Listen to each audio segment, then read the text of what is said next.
Hello everyone, FPL Raptor here and welcome back to another video on my YouTube channel. In today's video we are looking at the best budget players for the defense, midfield and attack. This includes the real budget enablers but also some of the just slightly cheaper players that allow us to get the best possible drafts that we can for game week 1. If you are enjoying the content here on this channel and you get any value from today's video, please do remember to like, comment and subscribe. But without further ado, let's jump into it.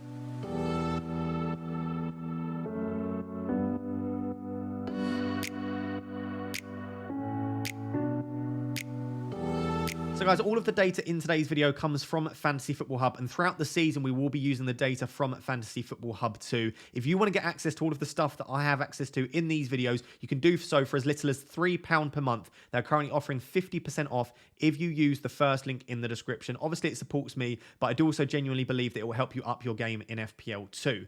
We're going to start by looking at the best budget defenders, and there's just something I want to caveat at the start of this video. Because we're looking at budget players, there are going to be two things that I will, of course, struggle with. Number one, we're looking at quite a few newly promoted players from newly promoted teams, and I'll be honest, my knowledge is not fantastic around the newly promoted teams, so I do apologise there. And we're also looking at some unknown players and potentially some newly transferred players too. All of that means, of course, I've done research for this video, as I always do, and I've got as much data as I possibly can on these players, but if I do make any mistakes, I do apologise. Please let me know down below in the comments and I'll try to correct it down there. And I'll, of course, correct it for future videos as well. And I'll probably also butcher quite a few names throughout this video too. So starting with the £4 million defenders, at the moment I see four clear options. We've got the three Bs of Bell, Bayer and Baldock. We'll start with them. All three newly promoted teams have a decent £4 million option. I would say that Bell looks the most popular at the moment, and potentially rightly so, because he does look very nailed. From my understanding, based on what we saw as well last season, all three of these should be starting in their teams. Maybe Bell and Bayer slightly more nailed, I believe. Maybe Bell being the most nailed. But as you can see here, the data from FB Ref in the Championship last season, Baldock actually has the best underlying data at 0.14 non-penalty expected goal involvement. But my understanding is he's slightly less nailed than the other two. So we'll have to keep an eye on that. If you are a fan of Luton, Burnley or Sheffield United, please let me know down below in the comments. But I think all three of them we could keep an eye on. At the moment, as you can see by the little star next to his name, my favourite option is probably Baldock.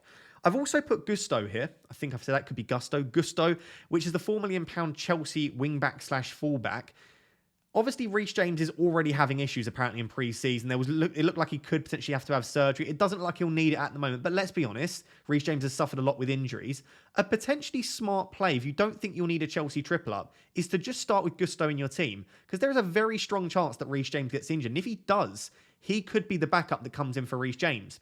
We can see from his data last season, obviously he wasn't in the Prem last season, but data is 0.2 non-penalty expected goal involvement, which is better than the other three from the newly promoted teams. Of course, you do need to take into account the teams that they were playing for, and that it might be a slight change now that they're in the Prem, potentially playing a slightly different system. But by all accounts, really, really good data. Of course, Chelsea were a good defence last season, as you can see, the 6th best in the Premier League, and the best fixtures over the first 5 from a defensive perspective, according to the Hub fixture analyzer. So it could be a smart play. Let me know down below in the comments if you fancy that. Reece James will probably get some kind of injury, and it looks like Gusto could come in if that's the case. But let's keep our eye on it. At the moment, I don't know who the standout £4 million option will be, but they are my favoured four. The rest of the defenders here are £4.5 million defenders, because I think once you get to 5, you're no longer in the budget. And I think all of the options here are really, really nice. So we'll start with Pau Torres, obviously newly to the Prem last season in La Liga at Villarreal. Really average data, I would say. 0.1 non-penalty expected goal involvement. We do expect him to go straight into the Aston Villa side, probably to replace Tyrone Mings, because he plays on the left of the back two. I just don't know whether he'll start every single... Mings was so good last season. I don't know if he'll start every single game, but you would expect coming in at quite a price tag. Looks like he's going to be first choice. At the moment, he is one of my favourite defenders, just because I expect Villa to improve defensively this season. They were 10th for expected goals conceded last season. Once Emery come in, they were in the top 6. The fixtures are a bit of a mixed bag, but I just feel like he's a very safe bet. Probably going to get you a few clean sheets. Should be decent-ish for bonus points, and he's not got terrible attacking threat, although it is one of the worst on this list, so maybe he doesn't hold that much attacking potential. On the other hand, you've got someone like a Tarkowski, who has tons of attacking potential but is playing in a pretty poor defence. So you really need to think about what's important to you. Do you want a centre-back or a defender that will get you some attacking returns? Or are you more interested in clean sheets? I mean, ideally you have both, but Tarkowski definitely has that attacking threat. And as a result, I don't mind him as an option. I've got Anderson on here. as opposed to Gahey. Slightly better data than Gahey. He's also got some decent assist threat as well as goal threat. And I really do back that Palace defence. As you can see here, they were 8th for expected goals conceded last season. Depending on what website you look on, at some websites they're actually 4th and 5th for expected goals. But they were very, very close to a top 4 finish according to defensive data last season. Not far off the likes of Newcastle, Arsenal, very similar to the likes of Manchester United, Spurs, Chelsea as well. They were a really, really good defence. And considering the defensive players they have, Anderson, Gahey, Mitchell, I only expect them to continue in the future as well. So I really like the idea of a Palace defender, and Anderson would just about be my first choice at the moment. As you can see, another player with a star next to his name is Rico Henry. Got the highest projected points on this list according to the Fantasy Football Hub algorithm. Really decent data. He's already got an assist in pre-season as well. Brentford weren't fantastic defensively last season, but they weren't terrible. And I know it says 14th there, but they were very close to kind of 10th, 12th as well. And I do like the fixtures for Brentford. After game week 1, I think they're pretty strong. So at the moment, in pretty much all of my drafts, my £4.5 million defender of choice is Rico Henry. Just a quick note to Pinnock, who actually has the highest XG for all of the Brentford defenders, maybe outside of Ben Mee, but of course Ben Mee is a £5 million defender. Pinnock does carry goal threat. I just think he's ever so slightly more of a rotation risk, but not a big one. I do still think he's relatively nailed, but Brentford fans, let me know down below. Last season, when I was deciding between them, Brentford fans seemed to think that Pinnock had a small chance of being rotated, and I feel like Henry is just a very, very safe bet, and he looks pretty attacking, and he's quite creative too. Moving on to the Spurs £4.5 million defender, I've looked up how to pronounce his name. Apparently it's O'Doggy. Sounds a bit strange. Sounds a bit sus, to be honest. But we're going to go with O'Doggy here at 4.5. Actually has the best attacking data on this list at 0.24. That was playing in, I believe, again, forgive me if I'm wrong, I believe a wing-back formation. And Chelsea, Spurs are now playing in a 4-back formation. So he's going to be going from left wing-back to left-back.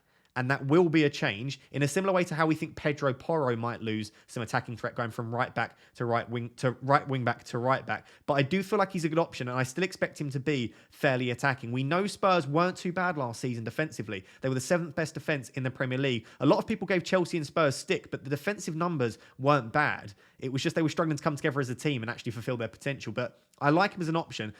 Also, Sessegnon looks like he's out injured long term, but he does still have some competition. I believe with Reguilon and Emerson Royale. Perisic can still, I suppose, play left back, but not particularly well. They have some options there, Spurs. So I would by no means say that O'Doggy is nailed, but I would say that there is a very, very good chance that he starts left back at the start of the Premier League season. And if he does, with that attacking potential at 4.5, he could be an absolute steal for Spurs. Maybe more of a wait and see. Let's see in pre-season. You could also wait and see at the start of the season and bring him in around game week 3. We've got Botman, who is, at the moment, comfortably the most owned £4.5 million defender. I do like Botman. Newcastle, like I said before in previous videos, they were the 2nd best defence in the league for expected goals conceded last season. They are a strong defence, and I would expect Botman to be arguably the top scoring £4.5 million defender this season, if not one of the. But you don't need him over the opening 5 or 6 games because the fixtures are so bad. You can see here they have the 2nd worst fixtures in the league. Only Luton have worse fixtures just due to that blank in game week 2. And I should note, before we move on actually, for Luton and Burnley, one big issue, if you do need them, is that they blank in game week 2. So that could be a disadvantage if you need the £4 million defender in game week 2. But I think Newcastle have shocking fixtures. I think you can have Botman on your 2nd wildcard. And because he's so highly owned, if Newcastle do struggle at the start of the season for clean sheets, Botman will be sold by a lot of managers. You could probably pick him up on your 1st wildcard around 4.3, 4.4 million. And it just doesn't make sense with some of the other options we've got, especially someone like a Rico Henry with excellent fixtures to start the season with Botman. So for me, it's a no-go. And then another player that I really like the look of is Colwill. Looks like he'll stay at Chelsea. Badiashile and Fofana are both injured long term. Fofana's injury looks really, really bad, which I do feel sorry for him about because Fofana is a top footballer and I expected him to have a strong season. So that is a shame, but it does mean that Colwill has a very strong chance of being nailed. To be honest, I would have argued Colwill could have started anyway for Chelsea, but it's looking good for him. 4.5 million. Again, Chelsea have really nice fixtures from game week 3 onwards. They actually have apparently the best fixtures in the Premier League over the opening 5 from a defensive perspective. And I expect them to continue to improve. And they were one of the better defences in the Premier League last season. So Colwill, Henry, Torres, and Baldock are probably my favourite options. Again, apologies not for mentioning it earlier. Bell and Bayer, just be careful. Luton and Burnley blank in game week 2. That does mean that they will have an upcoming double game week at some point. So if you hold them for long enough, you could get a double game week from your £4.0 million defender. So those are the best budget defenders. If I've got anything wrong, let me know down below. If I've missed anyone out, also please let me know down below. Let's move on to the midfielders. So moving on to the midfielders, and I have 4.55 and 5.5 million pound midfielders listed here. I'll be entirely honest, none of these blow me away, but I do genuinely believe that there could be a few gems in here. Given what we see over pre-season and going into the start of the season, some of these could really emerge as excellent options, and I don't mind taking a risk with a couple of them. At the moment, the 4.5 million pound midfielders are slightly underwhelming. So we've got Chiquinho in here that, because he's not a defensive-minded 4.5, as far as I'm aware, he's a left attacking winger, can play on the right wing too, but he's an attacking player. If he does get minutes at Wolves, which there is a possibility he does, he could offer something that most other 4.5 million pound midfielders don't offer, which is a real attacking option. Most of the time when we pick a 4.5, they're usually a defensive midfielder of some kind, and you're just hoping they get basically some appearance points and maybe the odd attacking return. So he offers something that maybe the others don't. I also like Ndombele because in the Spurs training matches that we've seen earlier this week, Ndombele was actually playing as the number 8 alongside Maddison as a fellow 8. In the sort of first team against the B team. However, obviously Bentancur is currently injured, but doesn't look like he'll be back for game week 1. Højbjerg is there as well, and there is a chance that he plays in that role too. So they do have a few different options, but when I look at who suits that number 8 role the most under Postecoglou, because I've read a little bit about his system, Ndombele looks like the most obvious person to play that role, especially when you consider Maddison on the other side. Maddison does a lot of things well, but I feel like Ndombele complements the things that he doesn't do as well. He's an excellent ball carrier, Ndombele, and he's also relatively defensive-minded, considering he does go on some bursting runs too. So I feel like Ndombele, if he is nailed at Spurs, he's exceptionally good value. Even if he gets quite a few minutes, then I still feel like he's probably the best 4.5 at the moment.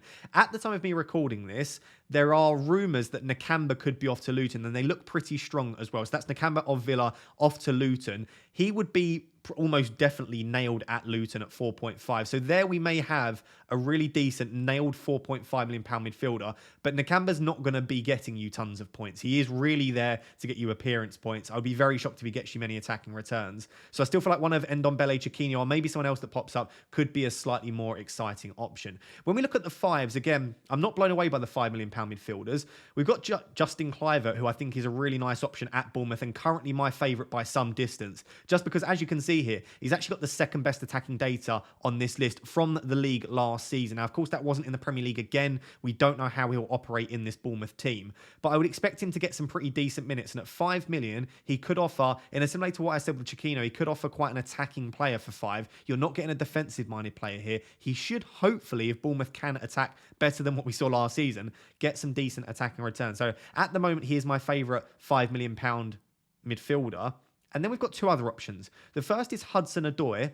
Again, at the time of me recording this, there are rumours that he's off to Fulham. I don't know if that will transpire by the time you're watching this, whenever that is in the future in pre-season. However, I do think that if he does get a move to another Premier League side, Hudson-Odoi could be an excellent option at 5 million. We know what he can do. We know he's an attacking player. And his data tends to be okay usually. I know it's pretty poor last season, but it's not a massive sample size to go off. So I do think that Hudson-Odoi could be good. And then we've got Brownhill. Brownhill actually has got some really decent data from last season. It was up at a 0.31 non-penalty expected goal involvement. He's already got an attacking return in pre-season too. I think 2 attacking returns in pre-season.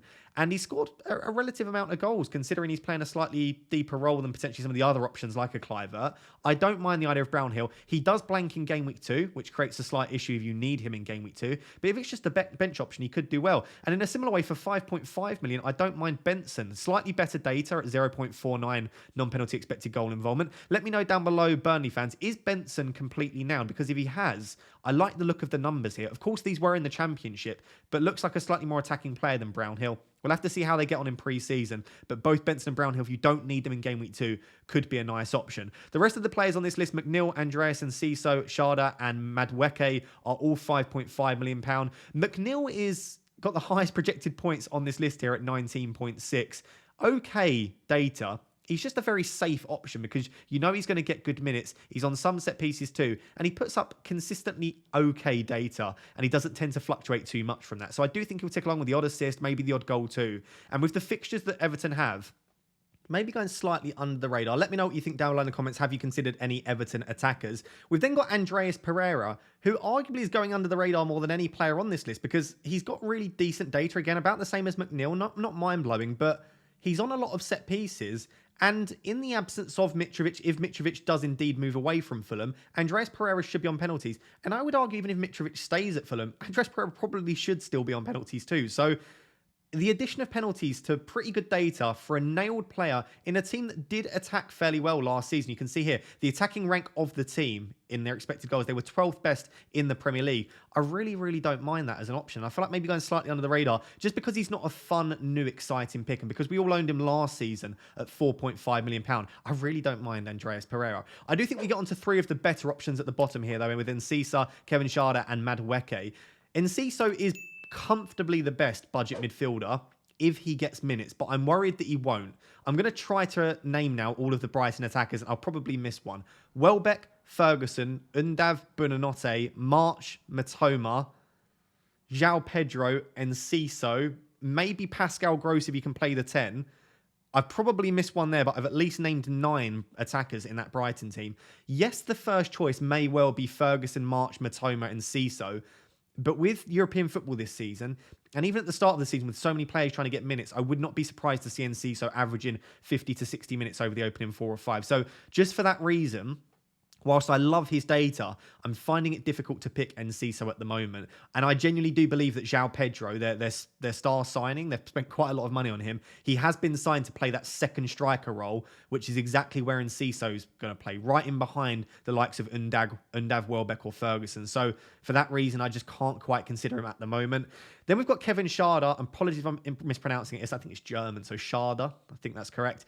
He is someone, again, that's probably going slightly under the radar. I've heard rumours that he could be on penalties, or at least rivaling Mbeumo for penalties. But regardless, he could also play through the middle. We don't know if it's going to be Wissa, Schade or Mbeumo. That should be their front three.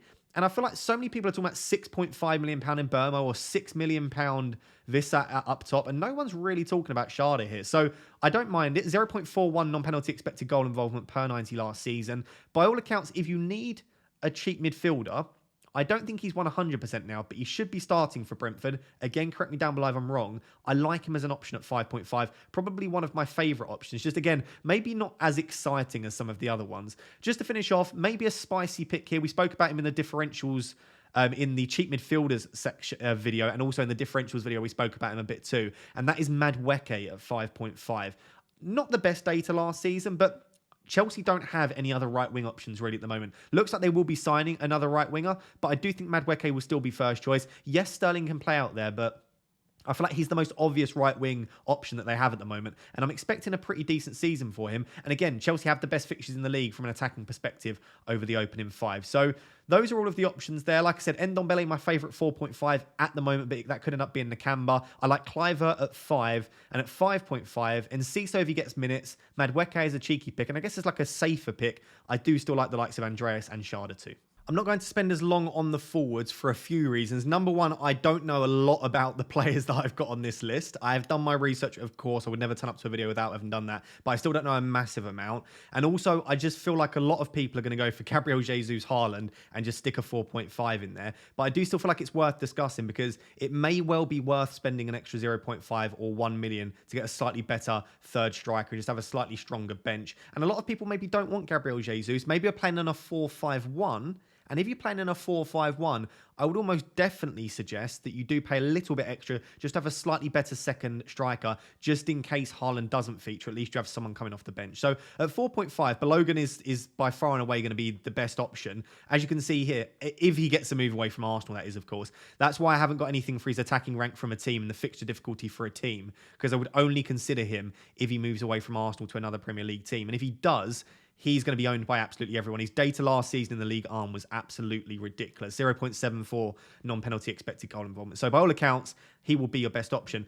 Outside of that, I would argue that Semenyo from Bournemouth is probably the best option here. You can see his data last season was really strong at 0.50. Bournemouth spent a fair amount of money on him. Considering their budget, he was an expensive signing. I think he's got to get some minutes this season, and as a result, could be a really nice £4.5 million option. Bournemouth aren't the best attack in the world, but as we discussed with Kluivert, they should hopefully improve this season, and they've made some decent signings, including Kluivert here.